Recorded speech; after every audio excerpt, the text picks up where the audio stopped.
ሰላም ጤና ይስጥልን ተመልካቾቻችን እንደምን ዋላችሁ እንደምን አመሻችሁ ከአንከር ሚዲያ ዝግጅት ክፍል ያክብሮ ሰላምታችን እናቀርባለን።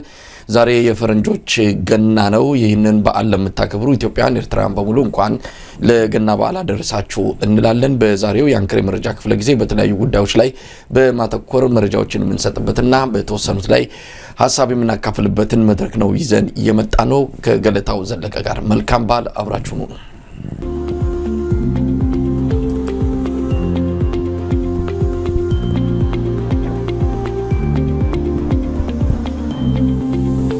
እናስተልን ገለታው እናስተልን መሳይ እንኳን ለሕያው እግዚአብሔር ልጅ ለክርስቶስ ልደት በዓል አደረሰ። እዚህ ውጭ ሀገር ነው ያለነውና ዛሬ ነው የሚያከብሩት።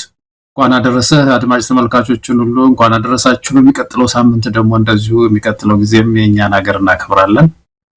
እንኳን ያደረሰ እንኳን አብሮ አደረሰን ገለታው። እንግዲህ ቀደም ሲል መልካም ምኞታችንን በመግለጽ ነው የጀመርነው። የፈረንጆች ገና ነው። የአዲስ ዓመታቸውም ያው 2026 አንድ ሳምንት በኋላ ይገባል። እንግዲህ ኢትዮጵያ ገናም ታህሳስ 29 የሚከበር ይሆናል። ይሄ ሰሞን የበዓል ሰሞን ነው። በተለይ ውጭ ሀገር ለምንኖር ድርብ በዓላቶች ነው ያሉን። የኢትዮጵያም ገና የፈረንጆቹንም ገና አዲስ ዓመት በቅርቡም እንደዚሁ የምስጋና ቀን የተከበረበት ብዙ በዓላት ተደራርበው የመጡበት ወቅት ነውና አውደ ዓመቱ በየቦታው በየቤቱ ተደራርበው ኢትዮጵያውያን ዘንድ የሚታይ መንፈሱም የጎላ እንደሆነ ነው ምንረዳው። በዚህ አጋጣሚ ለኢትዮጵያውያንም ለኤርትራውያንም እንኳን ለበዓሉ አደረሳችሁ ለማለት እንወዳለን። ገለታው በዚህ ላይ ሆነን ብዙ ርዕሰ ጉዳዮችን ልናነሳ እንችላለን ብዬ ገምታለሁ። በትግራይ ያለው ረሃብ በተመለከተ የምንሰማቸው አዳዲስ ነገሮች አሉ። የአደጋ ስጋትና ስራ አመራር ኮሚሽነሩ ዶክተር ሽፈራው ተክለማርያም የሰጡት መግለጫ አወዛጋቢ፣ አነጋጋሪ፣ አስደንጋጭም በብዙ መልኩ ሊገለጽ የሚችል ነው። የእርዳታ እህል ማለት እያሰባሰቡ ያሉ በራሳቸው ጊዜ በራሳቸው ተነሳሽነት ጥረት እያደረጉ ያሉትን የተለያዩ ወገኖችን በተመለከተ ህገወጥ ናቸው በማለት ነው ክስ ያቀረቡትና ይህ በጣም አስደንጋጭ ነው። እንግዲህ ሰው እየሞተ ነው። ከ300 በላይ ሰዎች ናቸው በትግራይ ህጻጽ የመጠለያ ካምፕ የሞቱት። ይህን ተከትሎ እንግዲህ ማንም እርዳታ እየሰጣቸው አይደለም። በትላንትናው መግለጫው የአደጋ ስጋትና ስራ አመራር ኮሚሽን እርዳታው አልተቋረጠም፣ በየጊዜው መቅረብ ያለበትን እያቀረብን ነው፣ በተለይ ከመስከረም ወዲህ ምንም ሳይዛነፍ እየሰጠን ነው የሚል መግለጫ ነው የቀረበው። አንዳንድ ጊዜ ምን ማለት እንደሚቻል አይታወቅም። እርዳታ እየቀረበለት ያለ ማህበረሰብ ክፍል በዚህ ደረጃ እየሞተና እየረገፈ ካለ ስህተቱ የት ነው ያለው ወይ ችግሩ የት ነው ያለው? አገዛዙ በውሸትና በተለመደው አይነት በቅጥፈት ነገሮችን ማድበስበስና ሌላ መልክ እንዲይዙ በማድረግ ረገድ አሁንም ፕሮፓጋንዳውን አጠናክሮ ቀጥሏል። ይህንን ጥረት የሚያደርጉ ወገኖችንም በሕግ ሊጠይቅ ይችላል አይችልም የምናውቀው ነገር የለም። ሕገ ወጥ ናቸው ሲል ነው የከሰሰው። በሌላ በኩል ህወሓትንም በመግለጫቸው ዶክተር ሽፈራው ተክለማርያም እንደዚሁ ክስ አቅርበዋል። ህወሓት የተለመደውን ረሃብተኞችን እንደ ፖለቲካ መሳሪያ የሚጠቀምበትን አሰራሩን አሁንም ተግባራዊ አድርገውታል በማለት ነው እየወቀሱት። ገለታው ምን ማለት ይቻላል? ከትግራይ የምንሰማው ነገር ከአማራ ክልል የምንሰማው ነገር እጅግ ያሳዝናል። የአማራው ክልል በጣም ተዘንግቷል። እንደውም ከትግራይ ክልል በከፋ መልኩ ረሃብ በተለያዩ የመጠለያ ካምፕ የሚገኙ የአማራ ተወላጆች ላይ ከፍተኛ ጉዳት እያደረሰ እንዳለ ነው መረጃዎች የሚያመለክቱት።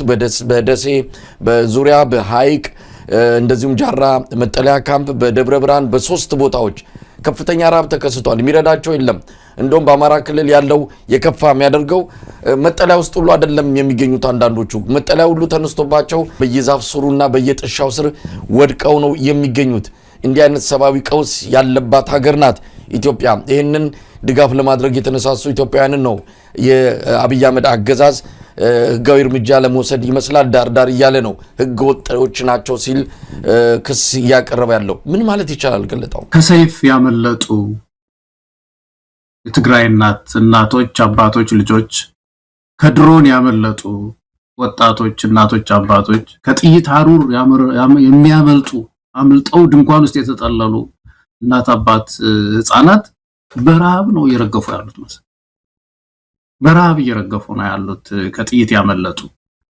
በአማራ ክልል አካባቢ የሰፈሩት እንደዚሁ ከሰይፍ ያመለጡ፣ ከጥይት ያመለጡ፣ ከመታረድ ያመለጡ ሰዎች በረሃብ እየረገፉ ነው ያሉት እና ይሄ ነገር በእውነት ኢትዮጵያውያንን ሁሉ ማሳዘን አይደለም ርህራሄና ቁጭት አብሮ የተደባለቀበት ንቅናቄ ውስጥ መግባት መቻል አለብን። አሁን ያልከው ነገር አለ። ይሄ እንደዚህ አይነት ንቅናቄዎች ሲጀመሩ ከህግ ጋራ ቶሎ የማያያዝ ነገር ህግ የሌለባት ምድር ተመልከተ። አንድ መንግስት ኃላፊነቱን ሲወጣ እኮ ነው ህግም የሚከበረው። እውነት እኮ ነው፣ እውነት ነው።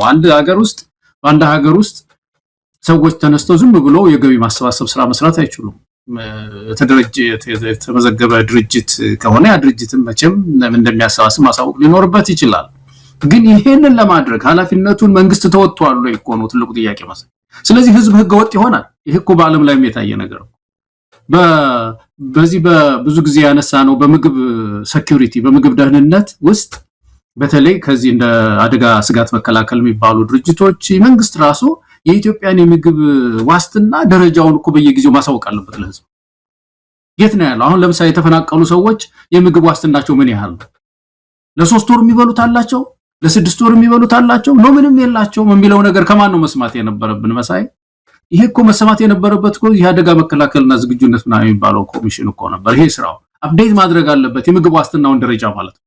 ሳያደርግ በመሃል የትግራይ መንግስት ቁማር እየተጫወቱ ህወሓት የአብይ አስተዳደር ቁማር እየተጫወቱ እነዚህ ወገኖች ሲረግፉ ቲክቶከሮች ሄደው ህዝቡ እያለቀ መሆኑን አጋለጡ።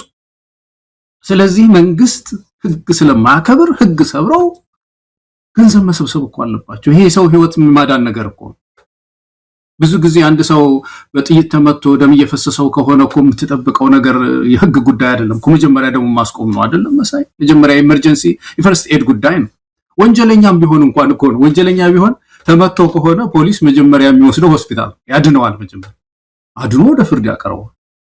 ስለዚህ ይሄ የኢመርጀንሲ ጉዳይ የረሃብ ጉዳይ መንግስት ኃላፊነቱን የምግብ ደረጃውን ሳያሳይ ድንገት እነዚህ ማህበራዊ አንቂዎች ናቸው ይሄን ነገር ያጋለጡት። ህዝቡም ደነገጠ። ሲደነግጥ የኢትዮጵያ ህዝብ ደግሞ እንግዲህ ምግብ እርዳታ የደብዳቤ መጻጻፍ ነገር ያስፈልግ እየሰበሰቡናል። ቶሎ ይሄንን ህጋዊ ማዕቀፍ መስጠት ቅን የሆነ መንግስት የለበትም ወይ? ህጋዊ እንደውም ማገዝ ጅማሬያቸው ጥሩ ነው።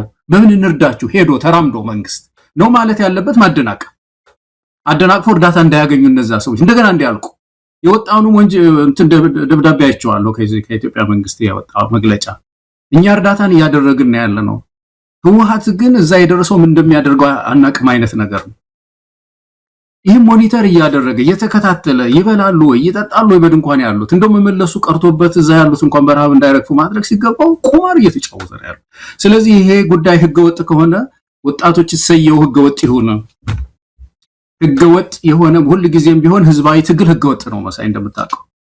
ህግ አፍርሶ ነው ተቃውሞ የሚደረገው። ህግ አፍርሶ ነው እርዳታ የሚደረገው። ስለዚህ ይሄ ህገወጥ ከሆነ ይሁን እንሰበስባለን፣ ገቢ እንሰበስባለን፣ አግዘን ከፈለክና ትራንስፖርት ስጠን፣ ገንዘቡ በትክክል መድረስ አለመድረሱን ከዚህ ውጪ አታስቸግረን፣ ሰው ተራበና ያለው እናግዛለን ህዝባችንን የሚል ትንቅንቅ ውስጥ ትግል ውስጥ መግባት ያለበት እንደው መሆኑን ነው ማንሳት የምችለው መሳይ። በጣም ግን ያሳዝናል አንድ መንግስት እንደዚህ እርዳታ እንደው መከልከል በጣም በእውነት ያሳዝናል መሳይ። ገለታው በሁለቱ ወገኖች በእርግጥ ይህንን የፖለቲካ መሳሪያ ማድረጋቸውን በየመግለጫዎቻቸው እየገለጹ ይገኛሉ። የትግራይ ክልል ጊዜያዊ አስተዳደር ፕሬዝዳንት ሌተናል ጀነራል ታደሰ ወረደ እርዳታ በመስጠትና ችግሩን ለዓለም እንዲታይ በማድረግ ጥረት ያደረጉትን ቲክቶከሮች ማህበራዊ ሚዲያ አንቂዎችን ኤርትራውያንንም ኢትዮጵያውያንንም በማመስገን ነው ሰሞኑን መግለጫ የሰጡትና ችግሩ እንዳለ በደንብ ገልጸዋል። አንድ የትግራይ ጄኔራል እንደዚሁ ብልጽግናን በከፍተኛ ደረጃ የወረፉበትንም እንዲሁ መግለጫ ሰምተናል። ከማዕከላዊ መንግስት ወይም ደግሞ ከፌዴራል መንግስቱ በተመሳሳይ የህወሓትን ባለስልጣናት የመውቀስና በዛ ላይ ረሃብን እንደ ፖለቲካ መሳሪያ እየተጠቀሙ ነው የማለት ሁለቱም ወገኖች ሌላ ካርድ ነው እየመዘዙ ያሉትና በመሃል ግን ሰው ተጎዳ። ይህንን ተከትሎ እንግዲህ እርዳታ ለማሰባሰብ በራሳቸው ጥረት ብዙ እንቅስቃሴ እያደረጉ ያሉ ወገኖችንም የብልጽግና ዲጂታል ሚዲያ እጅ የሰጡ ብልጽግና ይህንን በቀላሉ ማየት የለበትም፣ እነዚህ ሰዎች ሌላ የፖለቲካ ዓላማ አላቸው ብለው የቲክቶከር ልጆችን እዛ ላይ ይህንን ርብርብ ያደረጉትን ወደ እስር ቤት እንዲገቡ ከፍተኛ ቅስቀሳ እያደረጉ እንዳለም ስንታዘብ የቆየነው ጉዳይ ነው። ገለታው ታዲያ እንዴት ይደረግ? ሰው እኮ እየሞተ ነው። ባለፈው ሁልጊዜ ምን ጠቅሰዋል?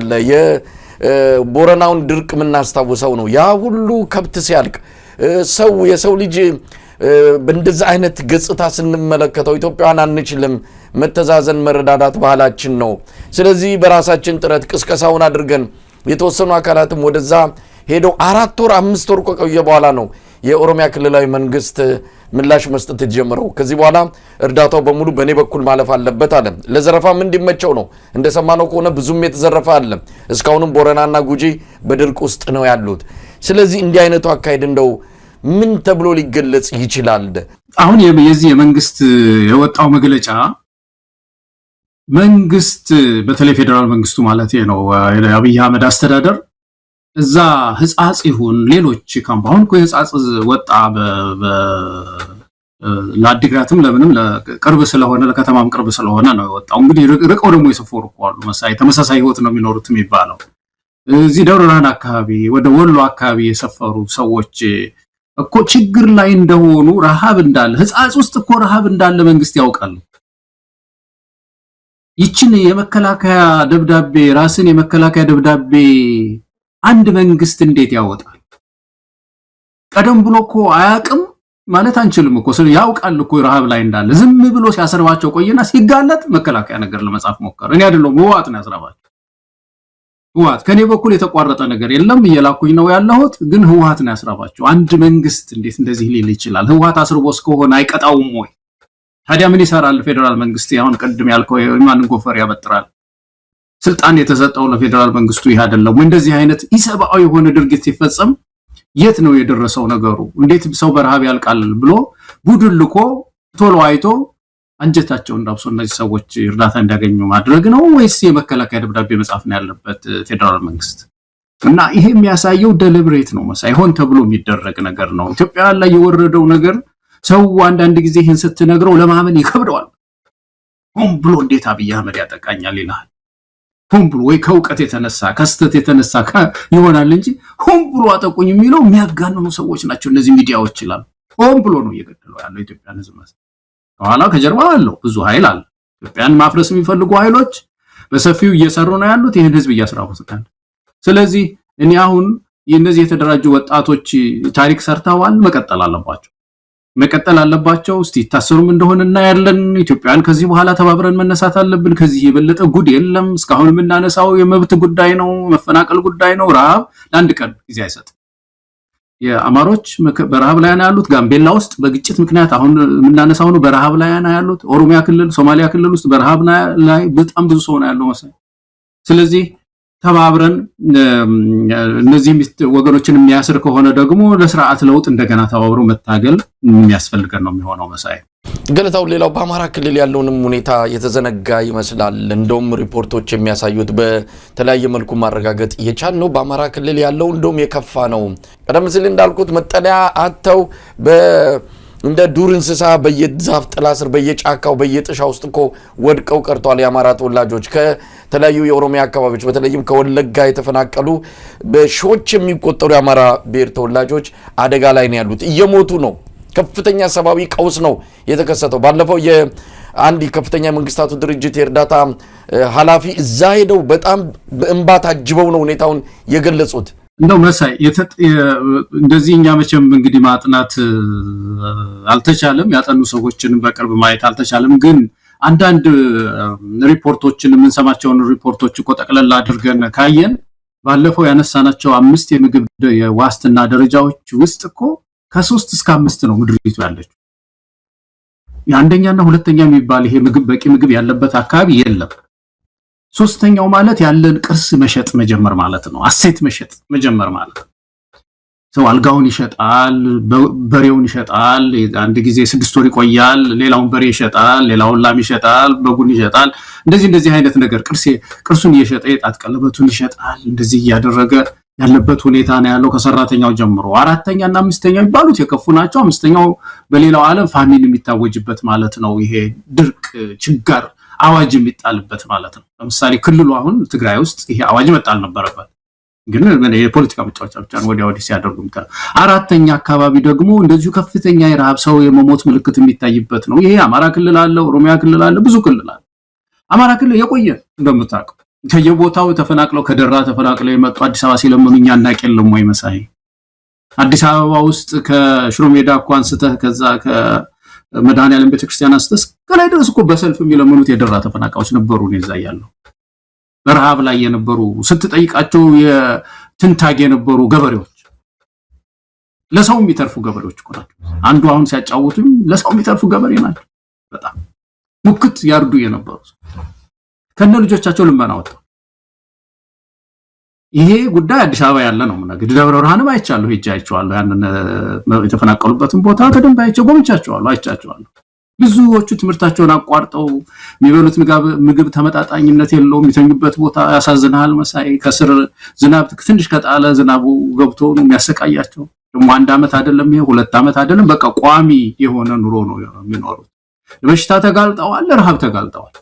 እና በዚህ መካከል ኢትዮጵያውያንን ይሄንን ስታይ እኮ ምን ሆንን፣ ምን አዚም ወረደብን እኮ ነው የምትለው መሳይ። ሌላ ሀገር አንድ ቦታ የተፈናቀለ ሰው ችግር ሲደርስበት ህዝቡ ሆ ብሎ ነው የሚነሳው። እና ይሄ ሁሉ ችግር በወገኖቻችን ላይ እየደረሰ አለመተባበራችን በጣም ሚስጥር ነው፣ በጣም ትልቅ ሚስጥር ነው። አሁን እነዚህ ቲክቶከሮች ያነሱትን ተቃውሞ ይዞ መነሳት፣ በአማራ ክልል ያለውን ችግር በየቦታው ያለውን እየሄዱ የማጋለጥ ስራ መስራት። አሁን ወሎ አካባቢ ያሉ ተፈናቃዮች እንዴት ናቸው? እስቲ ሂዱና ይዩልን፣ ሪፖርት ላኩልን፣ ምስል ላኩልን፣ ድምጻቸውን ላኩልን፣ እናዳምጥ፣ በያለንበት እንሯሯጥ፣ እናግዝ፣ የምንችለውን እናድርግ።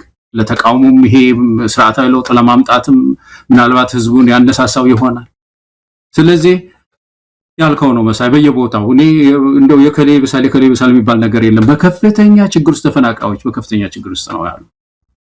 በእርግጥ የአማራው ክልል የከፋ ነው ስንል ድምጽም ሆኖ አሁን ቀደም ሲል እንዳልከው ነው በተወሰነ ደረጃ ርብርብ ለማድረግ በማያስችል ሁኔታ ውስጥ ነው። በተለይ ጦርነት የተካሄደ ከመሆኑ ጋር ተያይዞ የእርዳታ እህል እንኳን እንዳይደርስ መንገድ ላይ የሚመልሱ ባለፈው በሰሜን ወሎ ያለውን ድርቅ በተመለከተ እዛ አካባቢ ያሉ ፋኖች መንገዱን ክፍት አድርገው እርዳታ ሊያደርጉ የሚችሉ አካላት እንዲመጡ ሁሉ ጥሪ አድርገው መንገድ የጀመሩትን ነው የአብይ አህመድ አገዛዝ ከመንገድ የመለሳቸው። ወይ አበላ ወይ ሌሎች ሲያበሉ እንደው አይተባበር። እንዲህ አይነት ምቀኝነት አይባል ምን አይነት እርኩስ መንፈስ እዛ ብልጽግና መንደር እንደገባ እንግዲህ ኢትዮጵያ ሕዝብ በደንብ እየታዘበው ያለው ጉዳይ ነው። ገለታው ሰሞኑን እርዳታ ከሚያሰባስቡ በግል ከሚሯራጡ ባሻገር እንደዚሁ አግማስ የተባለ አንድ የሰብአዊ እርዳታ የሚያቀርብ ድርጅት ነው፣ ኢትዮጵያዊ ድርጅት እንደዚሁ ላቀረበው ጥሪ እነ ባለሀብቱ ወርቁ አይተነው በስደት የሚገኝ ነው ብዙ አስተዋጽኦ ሲያደርግ የቆየ በተለያዩ ጊዜያት ለሚደረጉ እንዲህ አይነት እንቅስቃሴዎች በገንዘብ ከፍተኛ ድጋፍ የሚያደርግ ኢትዮጵያዊ ባለሀብት ነው። በአሁኑ ሰዓት በአገዛዙ ባለው ልዩነት የተነሳ ከኢትዮጵያ ውጪ ነው የሚገኘው። 15 ሚሊዮን ብር እንደሚሰጥ ቃል በገባበት ሁኔታ ነገር ግን በቀጥታ በእርግጥ የሱን ስም አልጠቀሱም፣ ህግ ይከለክለናል አይነት መግለጫ ሰጥተዋል። ህግ የሚከለክላቸው አንድ የእርዳታ ገንዘብ የሚመጣበት ከየት ነው ከማን ነው የሚለው ነገር መመርመር አለበት። ከሽብር ተቋማት ከሽብርተኛ ከሆነ አካል የሚመጣ ከሆነ ህገ ወጥ ነው የሚል ህግን ጠቅሰው ላይቀበሉ እንደሚችሉ እየተነገረ ነው። 15 ሚሊዮን ብር ይሄ ከፍተኛ ገንዘብ ነው። ይህን እንኳን መንግስትን ፈርተው ይኸው ያ ገንዘብ ለእርዳታ ፈላጊዎቹ ሳይደርስ የሚቀልጥበት ሁኔታ ነው። እንግዲህ ምናልባት በቀጣይ የተለወጠ ነገር ካላየን በዚህ ምክንያት ይሄ ብር እርዳታ ለሚደርሳቸው ሰዎች ላይ ደርስ ነው ማለት ነው። እነዚህ ገንዘብ የሚያሰባስቡ ተቋማት መሳይ ለእርዳታ ነው እያሰባሰቡ ያሉት። ዳቦ ሊገዙ ነው፣ ዘይት ሊገዙበት ነው፣ ብርድ ልብስ ሊገዙበት ነው፣ ሌላ ነገር የለም። ይህንን ጉዳይ የሚደግፍ ሰው ሲመጣ ከሃይማኖቱም የፖለቲካ አመለካከቱም ምንም ሳይገድበው ይህንን የሚደግፍ ሰው ሲመጣ መቀበል ያስፈልጋል። በዚህ ላይ የሚመጣውን ጥያቄ መመለስ አለባቸው። ህጉም ቢሆን ለሽብር ስራ ከሆነ ሽብር ጠመንጃ ለመግዛት ከተማ ውስጥ ለማሸበር ሌሎች የተቃውሞ እንቅስቃሴዎችን ለማደራጀት ከሆነ ገንዘብ የሚልከው አንድ ሰው የዛን ገንዘብ የዛ ሰው ገንዘብ ወደ አገሪቱ ሲገባ ያን የተቀበለ ኃይል ይጠየቃል ይባላል። እንግዲህ ይሄ ህጋዊ አሰራር ነው። ከዛ ውጪ ግን አንድን ሰው ለመርዳት የተራበን ሰው ለመርዳት በፖለቲካ አመለካከቱ የማይመስለውን ማለት ነው ብልጽግናን የማይመስል ሰው በፖለቲካ አመለካከቱ የሚፈለግ ሰው ቢሆን ወገኔ ተራበ ብሎ ሳንቲም ከላከ ያ ሳንቲም ከወገኑ መድረስ አለበት እና ይሄ ከህግ ጋር የተያያዘ ነገር አይደለም። መሳይ አሁን ካልነው ነገር ነው። እኔ እኮ ከዚህ በፊት እኮ አውርቻለሁኝ። እዚህ ቦስተን ውስጥ ያለች አንዲት እህት ብያለሁኝ። እዚህ የቦስተን ዩኒቨርሲቲ ውስጥ የሚሰራ አንድ ኢትዮጵያዊ የዩክሬን ሴት አግብተዋል እና ቤታቸው ተጋብዘን ሄደን ምግብ ከበላን በኋላ ተሰበስባለች፣ ምግቡን ተሰበስባለች እና ተቋጥራለች። አሜሪካን ብታየው መድፋት ነው የሚናቀውና ምንድነው ተጣድፈሻል ስላት የሆሎዶሞርን ታሪክ አጫወተችኝ ነው ውስጤ ነው የቀረው። ስታሊን ሆን ብሎ አስርቦናል አለች። ሆን ብሎ አስርቦ ቤተሰቦቻችን ከዚህ በኋላ ምግብ እንዳትጥሉ ተብሏል። አስርቦ ገደለን ሆሎዶሞር ብለን ሐውልት ተክለናል። ሆን ብሎ ኢትዮጵያ ውስጥ አሁን ሆሎዶሞር ነው ያለው። ሆን ብሎ ህዝብን እያስራበ ነው ያለው። እንግዲህ ይሄ አንዱ ተመልከት። አንድ መንግስት እንደውም እንደዚህ አይነት አንድ ስንት ሚሊዮን ብር ነው? 15 ሚሊዮን እኮ ማለት በጣም ብዙ ሰው እኮ የሚያግዝ ምግብ ነው። ተራምዶ ኃላፊነት ያለው መንግስት ይሄንን እንደው አይት አድርጎ እንደውም ለሰውየው ምህረትስ ማድረግ እንደው አይገባውም ወይ? እንደዚህ አይነት ሰብአዊ የሆነ ሰው ካለ ልትል የምትችለው እንደዚህ ነው ሊታሰብ የሚገባው እንጂ ከሱ እንዳትቀበሉ ብሎ ይሄን ድርጅት ማስፈራራት ታዲያ ማን ያዋጣሽ?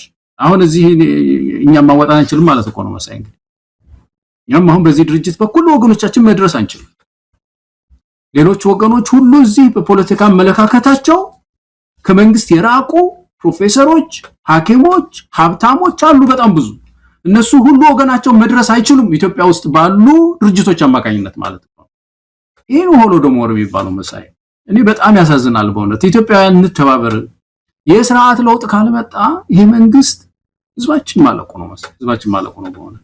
ገለታው እንደው እንደነ ወርቁ አይተነው ያሉ በራሳቸው ተነሳሽነት ለህዝብ ችግር እንደርሳለን ብለው በዚህ ደረጃ ይህን ያህል ገንዘብ እርዳታ ለመስጠት ፍላጎታቸውንም ተግባራዊ እርምጃም እያደረጉ ባለበት ሁኔታ ሌሎች ባለሀብቶችስ ብለህ ትጠይቃለህ። ይሄን የአብይ አህመድ መጽሐፍ ግዢ ቢሆን ኖሮ በሚሊዮን የሚቆጠር ገንዘብ እያወጡ አንድ የአብይ አህመድ የተኮረጀና የተገለበጠ መጽሐፍን ለመግዛት ይረባረቡ ነበር። አንዳንዴ አገዛዙ የሚፈጥረው የፍርሃት ቆፈን እንዳለ ሆኖ በራስ ተነሳሽነት እንዲደፍረ ሰብአዊ ድጋፍ ነው፣ ለሌላ ለጦርነት ለጥይት መግዣ አይደለም። ሰው ዳቦ እንዲገዛ ብለ እንደው በድፍረት ከታሰርክም ታሰር፣ ሌላ እርምጃም ከተወሰደብም ምንም ማለት አይደለም። ከዚህ በላይ የሚመጣ ነገር የለም። ባለሀብቶች የት ነው ያላችሁት? እንደነ ወርቁ አይተነው ከርቀት ሆነው እንዲህ አይነት ድጋፍ ሲያደርጉ እናንተ የት ናችሁ ያላችሁት? አገዛዙን ፈርታችሁም ከሆነ ለአገዛዙ በኩል የሚያልፍ ሌላ መንገድም ካለ በዛ በኩል እርዳታው እንዲደርስ ለምን አታረጉም? አሁን እነዚህ ድርጅቶች ብቻ አይደሉም። ቅድም ያልነው ነገር አለ መሳይ። መንግስት ስራውን ሳይሰራ ሲቀር የትም ሀገር ህዝብ ህገወጥ ይሆናል። የተጻፈውን ህግ ይጥስና የሚያደርገውን ያደርጋል። ኢትዮጵያም ውስጥ አሁን ያለው ይሄ አብይ አህመድ አስተዳደርና ህወሓት አንተን ያስራብከው አይ አንተ ሆን ብለህ ነው እኔ ልኬልህ ነበር አንተ አይደለህም እየተባለ በመሃል ህዝብ ሲያልቅ ይህን ጊዜ ህገወጥ ኢንተርቬንሽን ያስፈልጋል። ጠልቆ መግባት አለበት ህዝቡ። የምትሸከመውን ተሸክመህ ይሄድ እርዳታ ያቀረብክ የምትታሰር ብትሆን ህገወጥ ሊሆን አይችልም። ህገወጥ ሆነ ህጋዊ ስራ እየሰራ ነው ያለውና ወጣቱ እዚህ ላይ መረባረብ አለበት። ከዛ ባሻገር መሳይ የኢትዮጵያ ኦርቶዶክስ ቤተክርስቲያን ሆይ ወንጌልም ያዛታለችን ቤተክርስቲያን ምዕመናኖቿ ናቸው ለነዚህ ለተገፉ ወገኖች በደብረ ብርሃን በትግራይ አሁን ባለው ህጻጽ እና ሌሎች መጠለያ ተቋሞች አካባቢ የእርዳታ እጆችሽን ይዘሽ ዘርጊ አሰባስቢ ብሎ መጠየቅ ያስፈልግ ይመስለኛል። የኢትዮጵያ ኦርቶዶክስ ቤተክርስቲያን ሙስሊሙ ማህበረሰብ እንደዚሁ አሰባስቡ፣ እርዳታ አሰባስቡ። እናንተ ተቋም ናችሁ፣ ሌላ ተቋም አያስፈልግም። እርዳታ ለማሰባሰብ ምዕመናኖቻቸውን ማገዝ ይችላሉ። የወንጌላውያን ቤተክርስቲያናት ህብረት እርዳታ አሰባስቡ። ከዚህ የከፋ ምን ነገር አለ? ይሄ ፖለቲካ ነው ወይ? ሰው በረሃብ እየሞተ ነው ያለው በየመጠለያው። ስለዚህ እባካችሁ እነዚህ ተቋማት በተለይ መሳይ መግለጫ እንኳን አውጥተው አለማየቴ በጣም አሳዝኖኛልና እናንተ የሃይማኖት ተቋማት እባካችሁ አግዙ የሚል መልእክት ማስተላለፍ ያለብን ይመስለኛል። ገለታው እንግዲህ ወደ ሌላው ርዕሰ ጉዳይ እንሄዳለን። በጋምቤላ ያለው ወቅታዊ ሁኔታ የተመለከተ አጀንዳም ለዛሬ በመረጃም እንዲሁ በትንታኔ ያዝነው ጉዳይ ነው። በጋምቤላ አሁንም ውጥረቱ በከፍተኛ ደረጃ መቀጠሉን የሚያሳዩ ሪፖርቶች እየወጡ ይገኛሉ። በትላንትናው ዕለት በተፈጸመ ጥቃት እንደዚሁ 45 ሰላማዊ ዜጎች መገደላቸው ተሰምቷል። ታጣቂዎች ከደቡብ ሱዳን ዘልቀው ገብተው በተለይም ስደተኞች ካምፕ ያሉትም እንደዚሁ የደቡብ ሱዳን ስደተኞች ናቸው። በቁጥርም ከጋምቤላ ነዋሪዎች እንደሚበልጡ ነው የሚነገረው። የታጠቁ ናቸው። በፈለጉት ጊዜ ፈለጉትን ማድረግ የሚችሉ ናቸው። እንደሰማነው ከሆነ ይሄ አደጋ በደንብ እየሰፋ የመጣው መከላከያ ሰራዊት እዛ የነበረው እንዳለ ነቅሎ ወደ አማራ ክልል መግባቱን ተከትሎ እንደሆነ የደረሰን መረጃ ያመለክታል። እንግዲህ ድንበርን ትቶ እንዲህ አይነት ህዝብን ለአደጋ አጋልጦ ነው መከላከያ ሰራዊት የአብይ አህመድን ዙፋን ለማስጠበቅ በሚል አማራ ክልል ለከፈተው ጦርነት ሰራዊቱን የላከው። እንደሰማነውም ከሆነ ሰራዊቱ ከወጣበት ጊዜ ጀምሮ የደቡብ ሱዳን ታጣቂዎች መመላለሻ የፈለጉትን የሚያደርጉበት የሀገሬውን ሰው ኢትዮጵያውያን የሆኑትን ያኛዋክም ይሁን የኖዌር ለዘብተኛ የኖዌር ተወላጆችን ጭምር የሚያጠቁበት ሁኔታ ነው የተፈጠረው። ቀደም ሲል እኔም አንተም ስንወያይ አንድ የሆነ ግዛት ለመመስረት የናታን ግዛት የሚል አንድ ከኢትዮጵያ የሚለይ ወደ ሌላ አካል የሚጠቃለል ግዛት ለመመስረት የሚንቀሳቀስ ኃይልም አለ ታጥቆ ነው የገባው። ጋምቤላ ትርምስ ውስጥ ነው ያለችው። ዛሬ መረጃዎች እንደሚያመለክቱት የጋምቤላ ባለስልጣናት አዲስ አበባ ተጠርተዋል። የደህንነት ኃላፊዎች አብይ አህመድን ጨምሮ እንደሚያነጋግሯቸው ነው የተመለከተው። ነገር ግን ከዚህ ጀርባ እኮ ትልቅ ቁማር እየተጫወተ ያለው አብይ አህመድ ነው። አካባቢውን ወደ ኦሮሚያ ክልል መጠቅለል አለበት ብለው በስውር የጀመሩ ዘመቻ አለ። እንደውም አሁን ጣልቃ ለመግባትም በመከላከያ ዩኒፎርም ፌደራል ፖሊስ ልዩ ኃይል ዩኒፎርም የኦሮሚያ ታጣቂዎች ገብተው ይህንን ሂደት ለማስፈጸም እየተዘጋጁ እንዳለም ነው የሚነገረው። ነገር ግን ሌላ ነገር መጥቶባቸዋል። የሱዳኑ ጦርነት ወደ ጋምቤላና ቤንሻንጉል አካባቢ ተጽዕኖ እያሳረፈ እንደሆነ ነው የሚነገረው። በጋምቤላ ያለው ውጥረት ኢትዮጵያን ወደ ለየለት ቀውስ ውስጥ ይከታታል ተብሎ የሚጠበቅ ጉዳይ ነው። ሰዎች እየተገደሉ ነው። አስቸኳይ አዋጅ ከትላንት ጀምሮ ታውጇል። በማንኛውም በጋምቤላ ውስጥ በሚገኙ ከተሞች ውስጥ በምሽት መንቀሳቀስ አይችልም። የጦር መሳሪያ ከተፈቀደላቸው የመንግስት ታጣቂዎች ውጪ ማንም መያዝ እንደማይችል ነው እንግዲህ አስቸኳይ አዋጁ ላይ የተደነገገው። ገለታው ስለ ጋምቤላ ምን ማለት እንችላለን? የጋምቤላ ጉዳይ በቀደም ያነሳነው ነገር ነው። ትልቁ ችግር የጋምቤላ ቅድም ያነሳው የናት የሚባል ሀገር ንቅናቄ ነው። ሀገር ነው መሰረተው ነው የሚሉት። ናት የሚለውን ስያሜ ሰጥተውታል። የሀገሩ ስም ነው። ወደፊት እነሱ ያለሙት ሀገር ስም ናት ይባላል ነው የሚሉት። አሁን ግንኙነታቸው የምንሰማው ትግላችን እያደገ ነው፣ እየተራመደ ነው። በጋምቤላ ውስጥ ብዙ ተጽዕኖ ፈጥረናል፣ የፖለቲካ ኪሳራ አምጥተናል እና ተስፋ የምናደርጋትን ያችን ሀገር የምንመሰርትበት ጊዜ ሩቅ አይደለም እያሉ የናት ሰዎች የኮሙኒኬሽን ሰዎች እየተናገሩ ነው ያሉት መሳይ። እና ይሄ ንቅናቄ ደቡብ ሱዳን ውስጥ በነሪክ ማቻር ሁሉ ይደገፍ እንደነበረ ከዚህ በፊት ሰሜን ሱዳን ውስጥ ያሉ ደጋፊዎች እንዳሉት፣ የአፍሪካ ቀንድ ደግሞ መረጋጋት የማይፈልጉ ብዙ ሀገር እንዲፈለፈል የሚፈልጉ አፍሪካ ቀንድ ላይ ሱዳን እንድትበጠበጥ ኢትዮጵያም እንድትበጠበጥ እዚህ የአፍሪካ ቀንድ ብዙ እንዲፈራርስ እና አነስተኛ የሆኑ ሀገሮች እንዲፈጠሩ ዊክ የሆኑ ደካማ የሆኑ አነስተኛ ሀገሮች ተፈጥረው በእነሱ ቁጥጥር ውስጥ እንዲሆኑ የሚፈልጉ ኃይሎች አሁን ሱዳን እንኳን ወደ 18 ሀገር ነው ጣልቃ የገባው የሚለውን ባለፈው ያነሳ ነው። እንደዚህ አይነት ችግር አለና ይሄ እንቅስቃሴ በሩ ክፍት ሆኗል በጋምቤላ ውስጥ። የሚያሳዝነው ነገር ሰው በቃ በየቀኑ ያለቀ ነው ያለው፣ እየሞተ ነው ያለው። አሁን ትላንት የዚህ ምንድነው ዶክተሮች የዚህ ድንበር ተሻጋሪ ዶክተሮች እነሱ ሕክምና እየረዱ እንደሆነ በጣም ብዙ ሰው እንደቆሰለ ጋምቤላ ውስጥ አለመረጋጋቱ በየጊዜው እየጨመረ እንደሆነ ነው የሚነገረው። የኢትዮጵያን ቴሌቪዥን ያየህ እንደሆነ የአብይ አህመድን መልእክቶች ያየህ እንደሆነ የብልጽግና መሪዎችን ንግግር ያየህ እንደሆነ ደግሞ ሀገሪቱ ከመቼውም ጊዜ በላይ ተረጋግታ እንደው በሰላም እየተራመደች እንደሆነ ነው የሚመስል ነገር ነው የምታየው። ነገር ግን ባለፈው ጫዎች ያለው መሰለኝ አንድ ጊዜ አንድ ደመራ ተደምሮ ዙሪያውን ተቃጠለና ያቺ መሃል ላይ የምትቆም እንጨት ቀረች። ቢሏት አትወድቅ፣ ተቃጥላ አትወድቅ እና በኋላ እሳት ጨመሩ ሰዎች የተወሰኑ ከዚያም አመጡና ጨመሩና ተቃጥላ ወደቀች።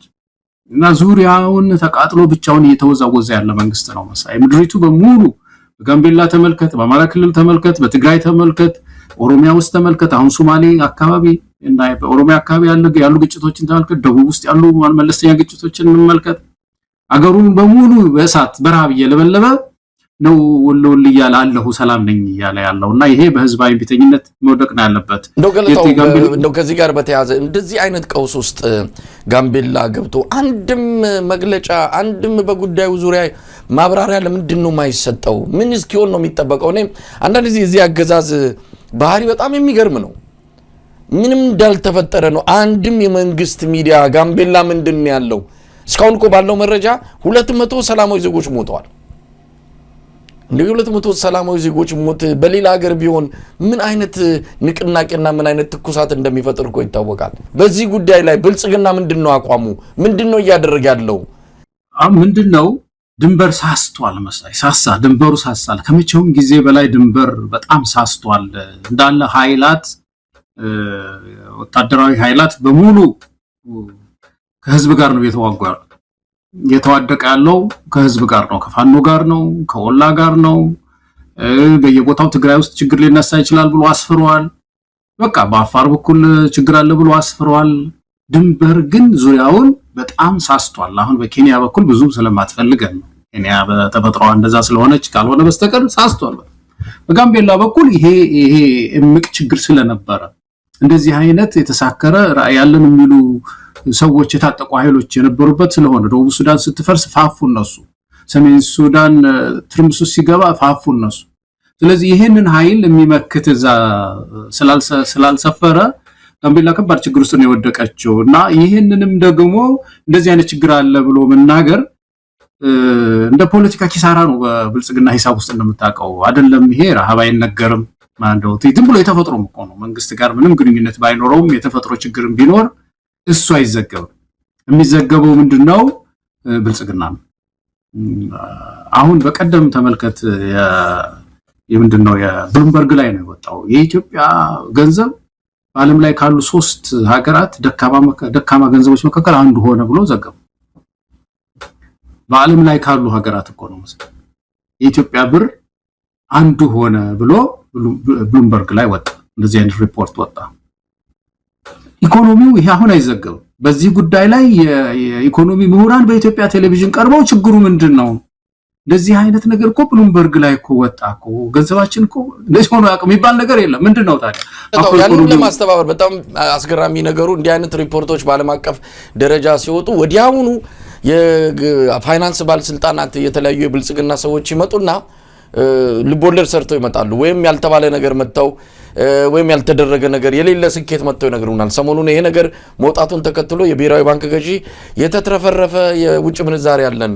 ክምችት እንደ ልብ ነው ያለን አለ ሰውነቱም ራሱ በጣም ስስ ነው ብልጽግና ይሄ እንደዚህ አይነት ችግሮችን የመቅረብ ባለፈው ቀርቦ ደፍሮ መፍትሄ ለመስጠት በጣም የሚፈራ ስስ ነው የጣሊያኗ ጠቅላይ ሚኒስትር አሁን ትላንትና ነው ያየነው ዜና ላይ የሚቀጥለው አመት ችግር ሊሆን ስለሚችል ተዘጋጁ ብለው ተናገሩ ለህዝባቸው ችግሩ የከፋ ሊሆን እንደውም የከፋ ነው ቆያሉት የከፋ ሊሆን ስለሚችል ጠንቀቅ ብለው ተዘጋጁ ብለው መግለጫ ሰጡ የጠቅላይ ሚኒስትር የጣሊያኗ ጠቅላይ መንግስት እኮ ይሄንን ነው ማድረግ ያለበት አሁን ቅድም ያነሳ ነው እነዚህ 5 የፉድ ሴኩሪቲ ስቴጆች የት ላይ ነው ኢትዮጵያ ያለችው አናቀው ስለዚህ አልተዘጋጀንም ሆነ እንደው ነገር እንኳን አዋተን ለመጠበቅ አልቻልንም በሚቀጥለው ወር ረሃብ ሊገጥም ይችላል የሚል የለም እንደዚህ አይነት ችግር ውስጥ ነው የወደቅነውና በተለይ ይሄ መንግስት በጣም ስስ ነው ሲበዛ ስስ ነው ይፈራል ሳይኮሎጂ ዊክ ነው ደካማ ነው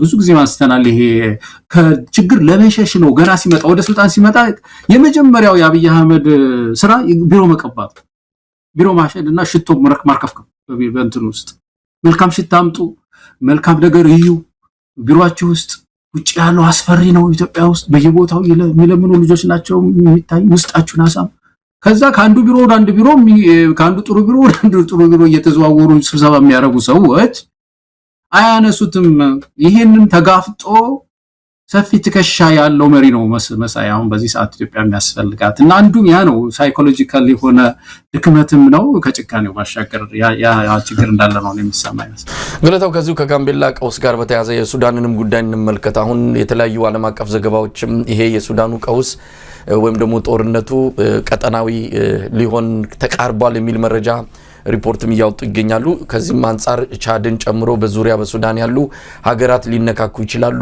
ኢትዮጵያ አንዷ ናት የሚልም ነገር ተነስቷል። የሱዳን ባለስልጣናት የሰሜን ሱዳን ባለስልጣናት በአልቡርሃን የሚመራው ማለት ነው ባለስልጣናቱ በቀጥታ የአብይ አህመድ እጅ እንዳለበት እየተናገሩ ይገኛሉ። በቤንሻንጉል ጉሙዝ ክልል ውስጥ ለአማጺው የአርኤስኤፍ ለማመድ ደጋሎ ኃይሎች የማሰልጠኛ ቦታ አብይ አህመድ ፈቅዶ በ10 ሺዎች የሚቆጠሩ አማጺያን መሰልጠናቸውን ሪፖርቶች እያመላከቱ ነው።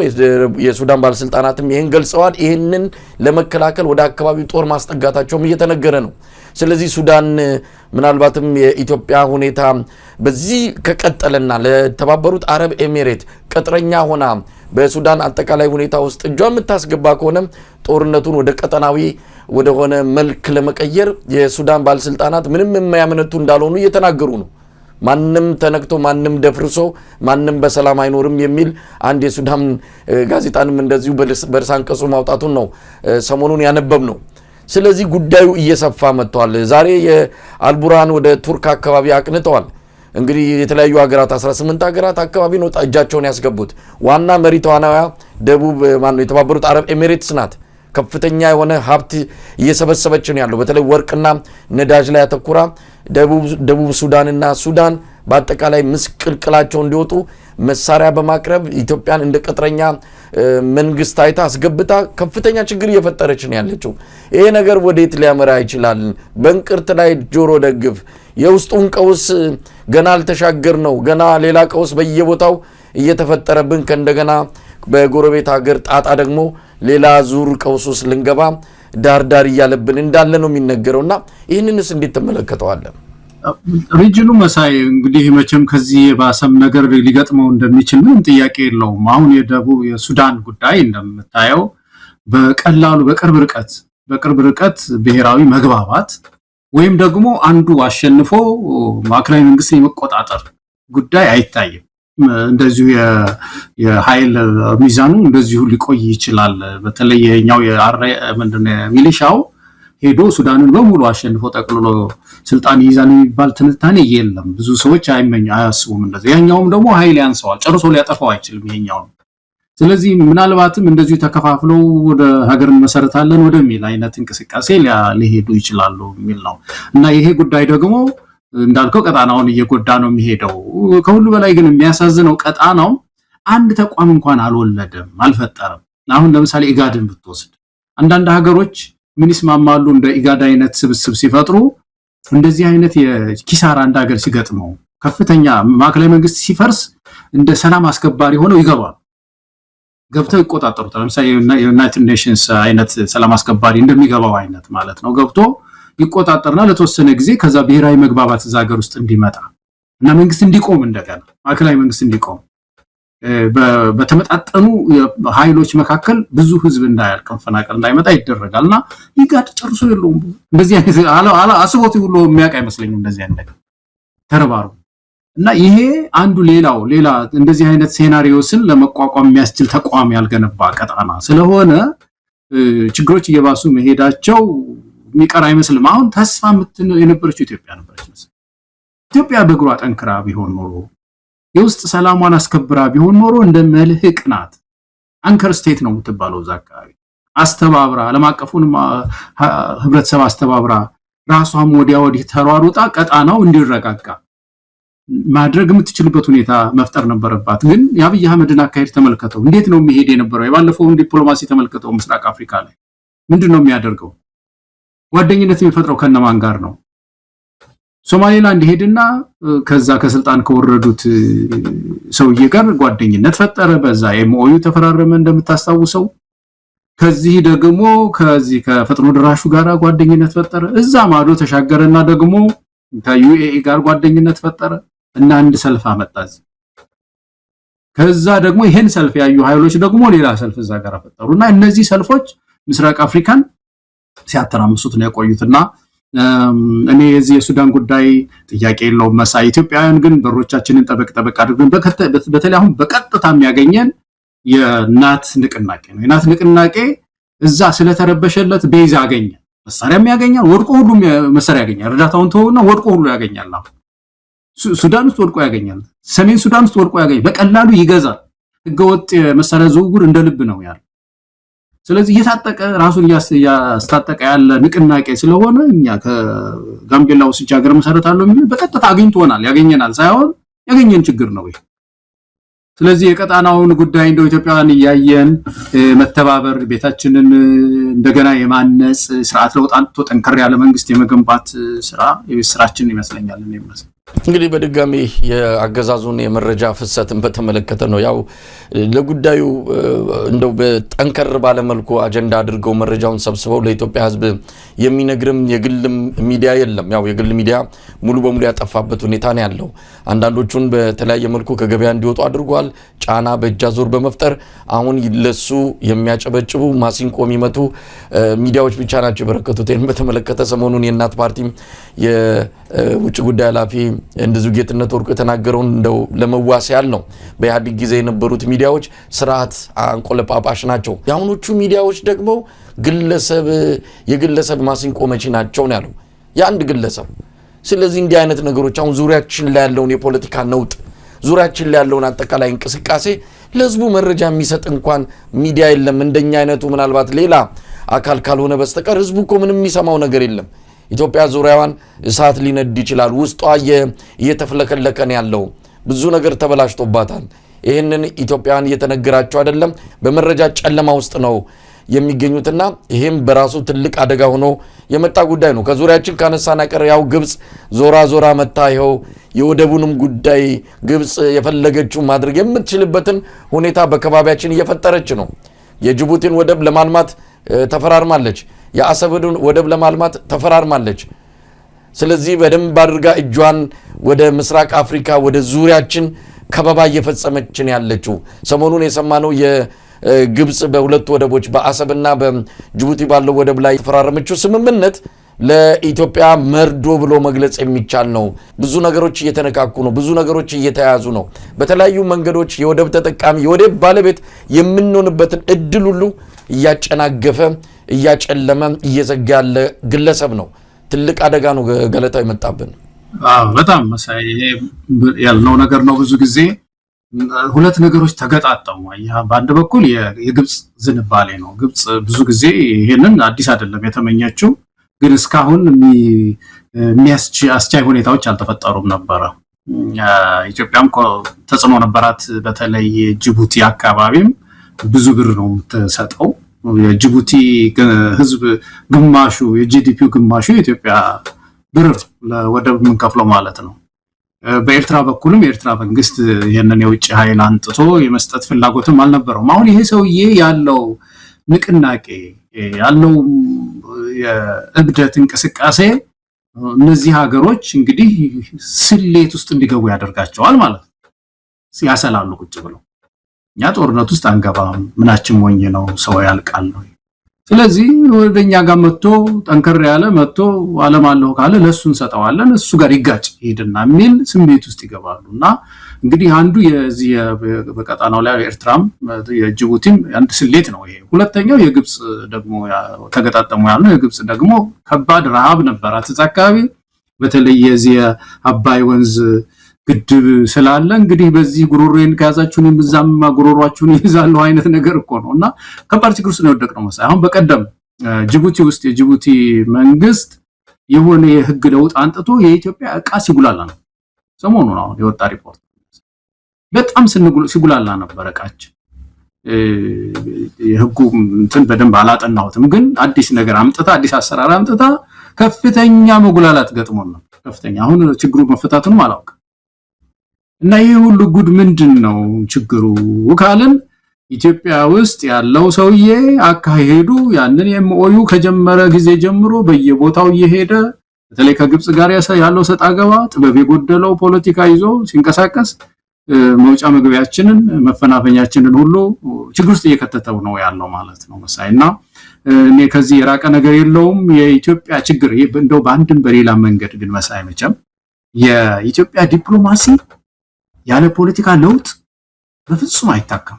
ኢትዮጵያ ውስጥ የፖለቲካ ለውጥ ስናመጣ በአዲስ ፊት ነው የምናከመው። ይሄንን የወደቀ ፖለቲካ አሁን በዚህ በምስራቅ አፍሪካ ላይ የወደቀ በዓለም አቀፍ ስቴጅ ላይ የወደቀ ፖለቲካችን በአዲስ ፊት በአዲስ ለውጥ ነው ሊታከም የሚችለው እንጂ ገና ሌላ ብዙ ችግር ሊያመጣብን ሁሉ እንደሚችል ነው የሚሰማኝ መሳይ። ሌላ ትኩሳት ከምስራቅ ኢትዮጵያም እየመጣ ነው ያለው በሶማሌና በኦሮሞ ተወላጆች መሃል በተለይ በሁለቱ ክልሎች መሃል ሌላ ዙር ጦርነት ዳርዳር እያለ ነው። በሞያሌ አካባቢ ግጭት ተቀስቅሷል። ሰዎች እየተገደሉ እንዳሉ እየሰማን እንገኛለን። እንግዲህ ሞያሌ የኦሮሚያ ናት፣ ድሬዳዋ የኦሮሚያ ናት የሚሉ የአብይ አህመድ በፊት ለፊት የሚነገሩ ትርክቶች ያመጣውን ጣጣ በግልጽ እያየን እንገኛለን። በተለይ ምስራቅ ኢትዮጵያ ላይ እንዲህ አይነቱ ክስተት ባለፈው ከ1 ሚሊዮን በላይ ከሁለቱም ወገኖች ለመፈናቀል የተዳረጉበትን ክስተት የምናስታውሰው ነው። አሁን ምናልባትም አሁን ድጋሚ እየተከሰተ ያለው ግጭት እንደባለፈው በስደት እና በመፈናቀል ብቻ የሚቆም እንዳልሆነ ደም የሚያፋስስ ከፍተኛ እልቂት ሊፈጠር እንደሚችል እየተነገረ ነው። ወደፊትም ምናልባት በዛ አካባቢ የዘር ማጽዳት ክስተት ሊኖር ይችላል የሚልም ስጋት አለ። ከዚህ አንጻር ሌላ ትኩሳት ምስራቅ አፍሪካ ላይ መጥቷል። ኢትዮጵያ እውነት ለመናገር ቀውስ ላይ ናለች። በየቦታው እየተናጠች ነው የምትገኘው። ገለታው አሁን የቀረን ነገር የሚመስለኝ ኢትዮጵያውያን የመገጣጠም ችግር ነው። እነዚህ ነጠብጣቦች በየቦታው ያሉ ግጭቶች ገጣጥሞ ስዕል ፈጥሮ ምንድነው ችግሩ የሚል ብሔራዊ ጥያቄ የመጠየቅ ነገር በጣም ጎደለን በትግላችን ውስጥ መሳይ። ረሃቡን ለብቻው ነው የምናየው፣ ነጥለን ለብቻው ነው የምናየው። የህፃጽን ችግር ለብቻው ነጥለን እናየዋለን። የደብረ ብርሃኑን ረሃብ ነጥለን ለብቻው እናየዋለን። የጋምቤላን ችግር ለብቻው ነጥለን እናየዋለን። በሶማሌ በኩል ያለውን ግጭት ለብቻው ነጥለን እናየዋለን። እነዚህ ሁሉ ግን ተነጣጥለው የሚታዩ አይደለም። እነዚህን መገጣጠም ችለን ስርዓታዊ ክሽፈቱን ካየን የአብይ አህመድን የአስተዳደር ችግር በየቦታው ይሄ የተቀደደ ነገር በየቦታው እያፈሰሰ ነው ያለው። በየቦታው እያፈሰሰ ነው ያለው። ስርዓት አልበኝነት እንደ ጉድ ነው ያለው። ሞኖፖሊ ፓወር ያለው መንግስት የለንም። ጸጥታ የሚያስከብር መንግስት የለንም። ስለዚህ እዛ አካባቢ የምንቀጥረው መንግስት ላይ ነው ማሰብ ያለብን። ያ ነው የሁሉን ችግር የሚፈታው እንጂ በየቦታው እንደዚህ አይነት ግጭቶች እንዴት ሊያቆሙ ይችላሉ? የፖለቲካ ኪሳራ ባለበት ምድር ውስጥ አሁን በኢኮኖሚክስ ውስጥ የሚባል ነገር አለ የምታውቀው መሳይ። ምንድነው ይሄ? ለምሳሌ ሃይፐር ኢንፍሌሽን የሚመጣው ፖለቲካል ክራይሲስ ሲመጣ ነው፣ ወይም የፖለቲካ ውድቀት ሲመጣ ነው፣ ወይም ደግሞ ከባድ ኪሳራ ማለት ከባድ የፖለቲካ ኪሳራ ሲመጣ ነው ይባላል። የብሩ ችግር እኮ ከዛ ጋር የተያያዘ ነው። ጸጥታው እኮ ከዛ ጋር እኮ የተያያዘ ነው። እኔ አብይ አህመድ በጣም የሚያሳዝነኝ ነገር ባለፈው አንስተናል መሳይ። የሚያሳዝነኝ ነገር ይሄ ሰው ሲሄድ ነገ ድንገት እኮ ሊጠፋ ይችላል እኮ ሲሄድ። አንዳንዶቹ ችግሮቻችን እኮ ቶሎ ማንመልሳቸው እኮ ናቸው መሳይ። ቶሎ ሌላ መንግስት መጥቶ በጣም የተሻለ መንግስት ቢመጣም ቶሎ ሊያከማቸው ማይችሉ ናቸው። ለምሳሌ ብሩን ብንወስድ አሁን ያለው የብር ድክመት ዝም ብሎ ብድግ ብሎ ሪቫሉዌት ማድረግ አይቻልም። እንደገና መከለስ በጣም ከባድ ነው በኢኮኖሚክስ ውስጥ እንደምታውቁ። ስለዚህ እንደዚህ አይነት ትቶት የሚሄደው ጠባሳ አንዳንዱ ረጅም ጊዜ የሚያደክመን ነገር ነው የሚሆነው። ጸጥታው እንደዛ አሁን በየቦታው የተነሱ ግጭቶች የብሔር ቅራኔ ያመጣሉ።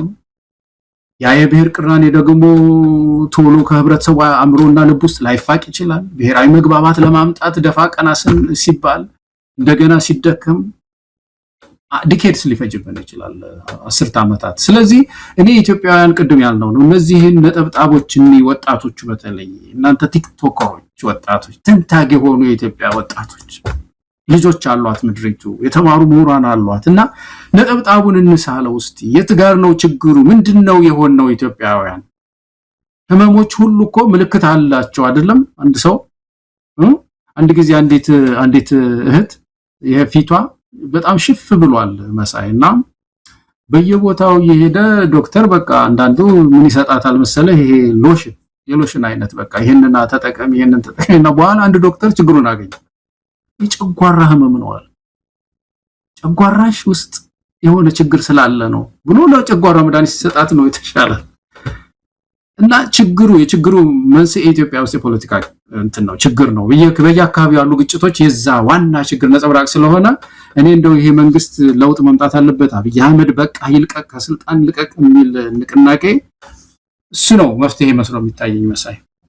እንግዲህ በፈረንጆች ገና በዓል ላይ የዋለውን የዕለቱን የአንከር የመረጃ ክፍለ ጊዜ በዚህ ነው የምናበቃው። ገለታው በጣም ማመሰግነው። ለአንተም ለቤተሰብም መልካም በዓል እንዲሆን እመኛለሁ። ለሁላችንም መልካም በዓል፣ ሀገራችንን እግዚአብሔር ያስብ። መልካም ጊዜ መሳይ።